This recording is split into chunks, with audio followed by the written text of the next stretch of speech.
England को चाहिए 35 run और भारत को चाहिए 4 विकेट। 4 को हम 3 मान सकते हैं क्योंकि क्रिस वॉक्स बैटिंग नहीं करेंगे। तो भारत को अब चाहिए 3 विकेट्स।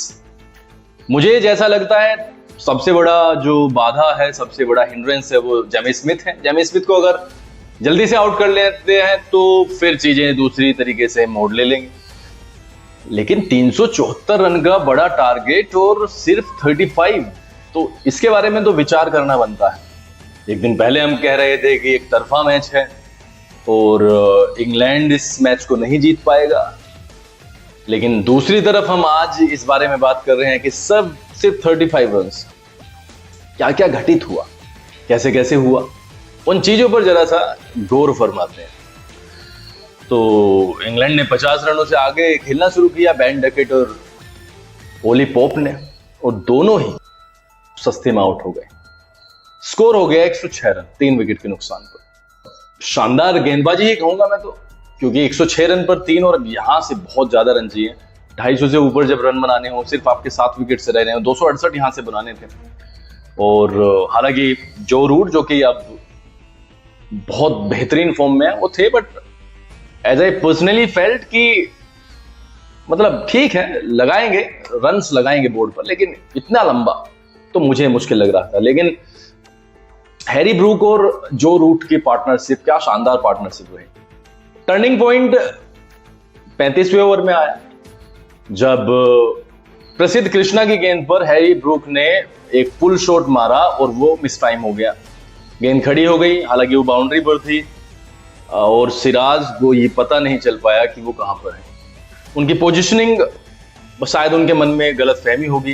कैच ले लिया सक्सेसफुली, बट पैर बाउंड्री से टच हो गया और शायद 19 या 20 रन पर थे हैरी ब्रूक। रन्स पता है कितने किए? 111 बॉल्स, 100 भी नहीं खेली। तो ये था विध्वंस। जो रूट 105 और हैरी ब्रूक 111, और पूरा का पूरा मैच शिफ्ट हो गया, पूरा मैच शिफ्ट हो गया। 195 रन की पार्टनरशिप, 106 रन पर तीसरा विकेट गिरा, 195 रन की पार्टनरशिप और सीधा विकेट गिरा 301 रन पर जब हैरी ब्रूक आउट हुए।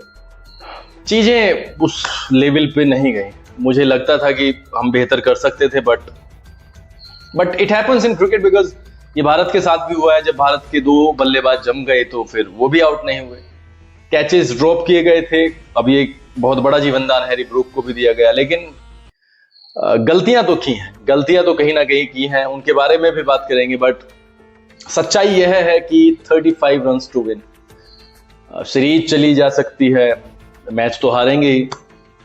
तो अब यहां से ये देखना होगा कि क्या किया जा सकता है। रन्स इतने कम है कि पहले 10-15 मिनट में अगर एक आध बाउंड्री, मैं तो कह रहा हूं किनारे से ही आ गई, तो चीजें और ज्यादा खराब हो जाएंगी। 195 रन्स जब ये पार्टनरशिप के हुए तो कहीं ना कहीं जो हैरी ब्रूक ने बल्लेबाजी की है वो मानसिकता को तोड़ने वाली की। उन्होंने सिर्फ रन्स ही नहीं बनाए, उन्होंने आक्रामकता के साथ में ये बल्लेबाजी की है।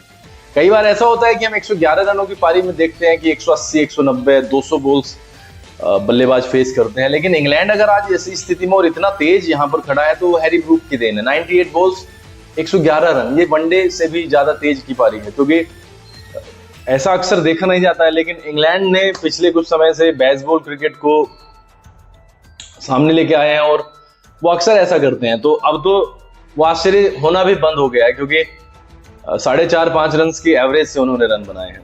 भारत ने छोटी छोटी सी गलतियां की हैं सिराज की। देखो, सिराज इस सीरीज के हीरो हैं, 20-21 विकेट्स उन्होंने हासिल किए हैं, लेकिन कहीं ना कहीं वो कल इस कैच के साथ में एक विलेन तो बने हैं, क्योंकि उन्हें पता होना चाहिए था कि वो कहां पर हैं। फील्डर को पता होता है कि जब वो कैच लेने के लिए जाता है, अप्रोच करता है उस कैच को, उसे पता होता है कि वो कितना आगे कितना पीछे जाए, क्या उसे करना है क्या नहीं करना है। बट अनफॉर्चुनेटली भारत का दुर्भाग्य है कि जिस मैच को कम से कम 100 रन से जीतना चाहिए था, आज हम एक ऐसी स्थिति में खड़े हैं कि हमें सिर्फ 35 रन मिले हैं अब सुबह में, और ये बचाने हैं। मेरे विचार से जो शाम का जो टाइम था, अगर प्ले कंटिन्यू हो जाता, पहले तो बारिश आ गई, उसके बाद में बैड लाइट से अंत में फिर एम्पायर्स को वो स्टंप्स ही करने पड़े, लेकिन क्या रिदम वो वापस आ पाएगी जो शाम के टाइम में रहती थी, क्योंकि हर गेंद पर कुछ ना कुछ ऐसा लग रहा था कि कुछ ना कुछ घटित होगा।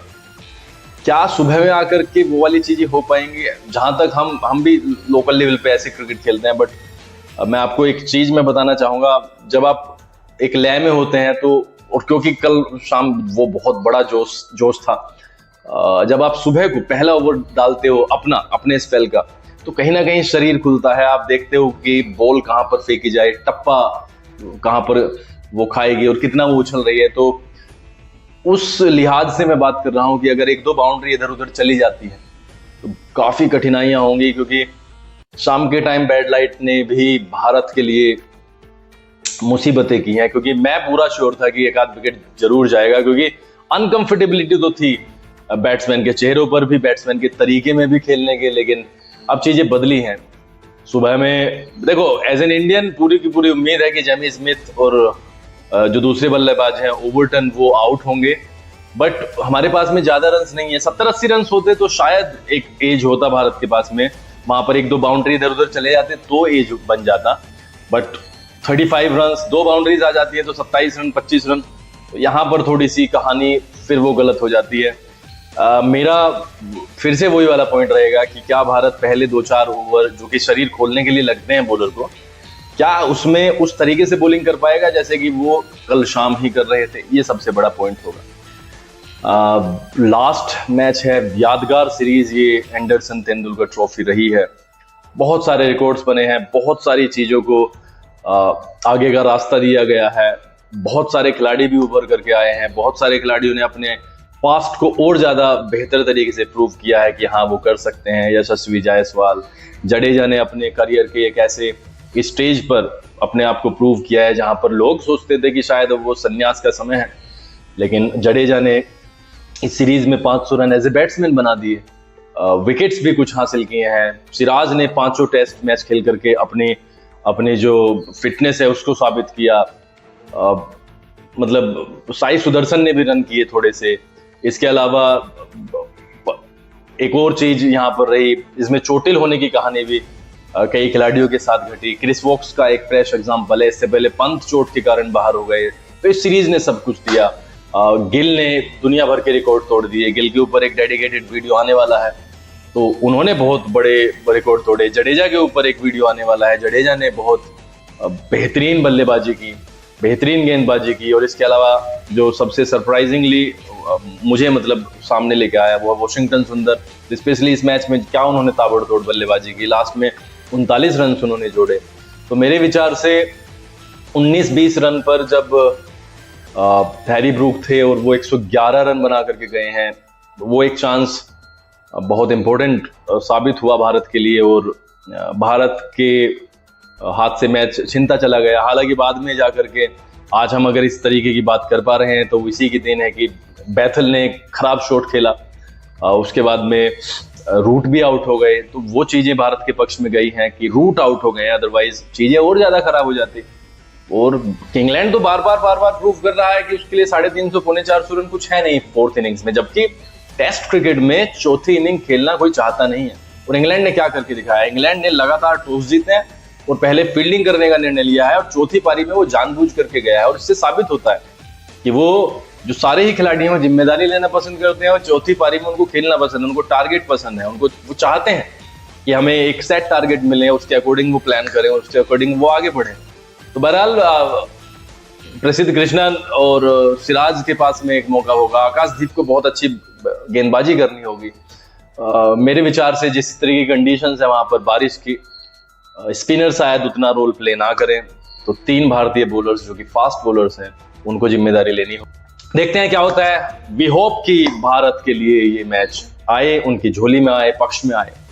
आप सभी से रिक्वेस्ट है कि आप इस वीडियो को शेयर करना, अपने कमेंट्स को मेरे कमेंट बॉक्स में छोड़ देना और बताना कि आपको क्या लगता है इस मैच के बारे में।